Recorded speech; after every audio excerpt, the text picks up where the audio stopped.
வணக்கம் சாமி. உங்கள் பேர்? சரஸ்வதி. எத்தனை வருஷமாக விவசாயம் பண்ணுறீங்க? நாங்கள் சின்ன வயசுலேருந்தே பண்ணுறோம். என்ன பயிரிட்டுருக்கீங்க? நாங்கள் கீரை வகையை முள்ளங்கி, வெண்டைக்காய் இந்த மாதிரி போடுவோம். என்ன விவசாய முறை பயன்படுத்துகிறீங்க? ஆர்கானிக் உரமா சாமி? உரத்தை என்ன பண்ணுறீங்கிறீங்க? டிஏபி போடுவோம், யூரியா போடுவோம், மருந்து அடிப்போம். என்னென்ன பிரச்சனை வந்திருக்கு?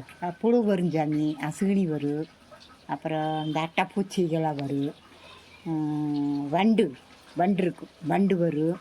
அதெல்லாம் அந்த இலைகளை மருந்து அடிக்காமல் விட்டுட்டோம்னா அது தின்னு போடும். நம்ம அப்பப்போ அதை பார்த்து விழுந்த பிறகு மருந்து அடிச்சிடுவோம். நீங்கள் இவ்வளோ பிரச்சனை சொல்கிறீங்க, அந்த பிரச்சனைலாம் வரக்கூடாதுன்னா நீங்கள் என்ன பண்ணலாம்? என்ன பண்ணால் வராதுன்னு நினைக்கிறீங்க? அதெல்லாம் என்ன பண்ணால் வராது. நாங்களும் ஆர்கானிக் பண்ணி பார்த்தோம், அதெல்லாம் ஒன்றுமே வேலையாகுது தங்க. ஆர்கானிக் போட்டு பார்த்தீங்க? போட்டு பார்த்தோம். எத்தனை வருஷமாக பண்ணோம்? நாங்கள் 1.5 வருஷம் பண்ணோம். அப்புறம் முடியல, சரி மறுபடியும் இதுக்கே மாறிட்டோம். அது போட்டதுக்கப்புறமும் நிறைய ஜாமி அது அந்த பூச்சிகளை கட்டுப்படுத்த முடியல. இந்த இஞ்சி பூண்டு சர்க்கரை இதுக்கெல்லாம் கலந்து அடிக்க சொன்னாங்கன்ட்டு இந்த நீரா மேடமெல்லாம் கூட கொடுத்துட்டாங்க சாமி. எல்லாம் வாங்கி அடித்து பார்த்தோம், ஒன்றும் வேலையாகலை. இப்போ பண்ணுற விவசாய முறை உங்களுக்கு பயன்படுதா? அதெல்லாம் பரவாயில்ல சாமி. எங்களுக்கு உழவர் சந்தை இருக்குது, நேரடியாக நாங்கள் கொண்டு போய் உழவர் சந்தையில் விற்றுட்டு வந்துடுவோம். ஆர்கானிக் வேண்டான்னு இதில் பண்ணிட்டு இருக்கீங்க. ஆர்கானிக் உங்களுக்கு செட் ஆகலை? செட் ஆகுது சாமி.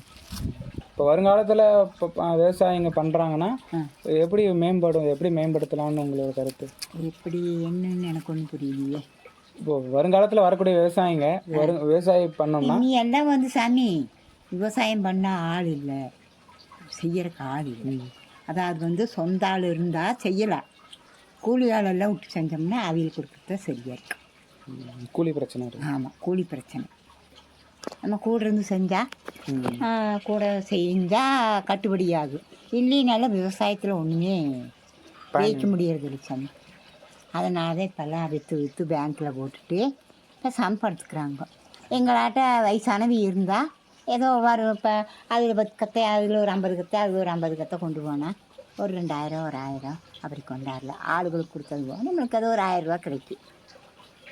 இப்போ எல்லாருமே விவசாயத்தை விட்டுட்டு வேற தொழிலுக்கு போகிறாங்கல்ல? ஆமாம் தான். அதை பற்றி நீங்கள் என்ன நினைக்கிறீங்க? இப்போ அது மாதிரி எல்லாம் இந்த ஆள் பிரச்சனை எல்லாம் ஒன்றுமே பண்ண முடியறது தங்க. ஒரு வெள்ளாமல் வருது, ஒரு வெள்ளாமல் கெட்டு போயிடுது. விவசாயத்தை பயனுள்ளதாக மாற்றணும்னா என்ன பண்ணலாம் வருங்காலத்தில்? இப்போ இந்த அது வருங்காலத்தில் எப்படி மாற்றுவாங்க என்னன்னு நம்மளுக்கு எப்படி சந்தரியே. உங்களோட கருத்து? என்னோட கருத்து என்ன சாமி, நாங்கள் இருக்க வரைக்கும் பாடுபட்டோம் மண்ணுக்குள்ள. எங்களுக்கு அது ஒரு காலையில் 3:30க்கு எந்திரிக்கிறோம். 3:30க்கு எந்திரிச்சா வரக்கு போய் விற்றுட்டு வரக்கு மணி 12 ஆயிடுதுங்க.